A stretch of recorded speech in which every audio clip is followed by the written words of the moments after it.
Merhaba arkadaşlar, ben Gülmire. Uygur mutfağından mayalı buhar mantısını sizlerle paylaştım. Umarım beğenirsiniz. Hemen yapılışını geçelim arkadaşlar.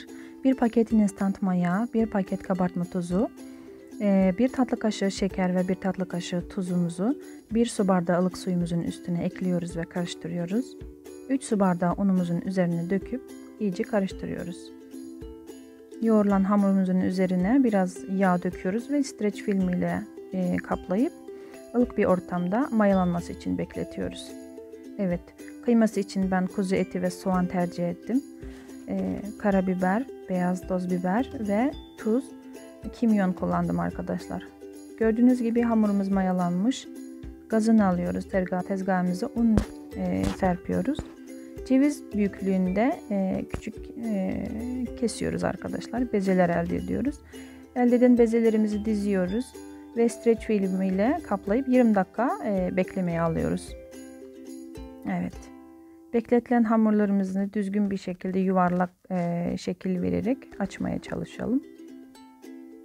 Evet arkadaşlar, açtığımız hamurlarımızı zamanımıza göre yine bekletebilirsiniz. Zamanınız yoksa da yine bu şekilde direkt bükebilirsiniz de.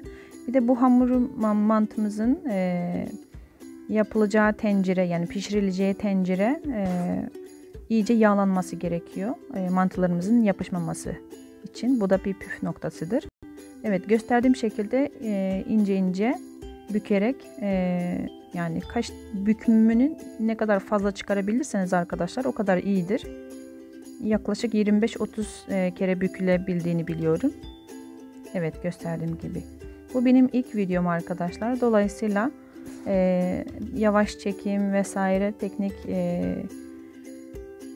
şeylerini kullanamadım. İnşallah bundan sonraki videolarımda sizi daha iyi bir şekilde çekmeye çalışacağım. Evet. Elimizle biraz yuvarlatsak daha güzel bir şekil alır. Normalde bu yemekler arkadaşlar Doğu Türkistan'da kalabalık sofralarda yer alan bir yemektir. Yurt dışındaki Uygur Türklerinin çoğunun akrabaları, ailesi Doğu Türkistan'dadır. Yaklaşık 3 senedir Çinlilerin Uygurlara yaptığı zulüm daha da şiddetlendiği için biz onlarla gidip beraber oturup değil yemek yemek, onlardan haber dahi alamıyoruz. Yani sözde eğitim kampları adı altında bir sürü kamplar inşa ederek oradaki insanların çoğu kısmını o kamplarda şu anda tutuyorlar. Nazi kampları, hapisten herhangi bir farkı olmayan. Hatta yurt dışında akrabası olmak bile şu anda oradaki Uygur Türklerine bir yani bir suç suç sayılıyor. Evet. Kusura bakmayın, ilk videom biraz konu memleketim olunca heyecanlanmadan yapamıyorum.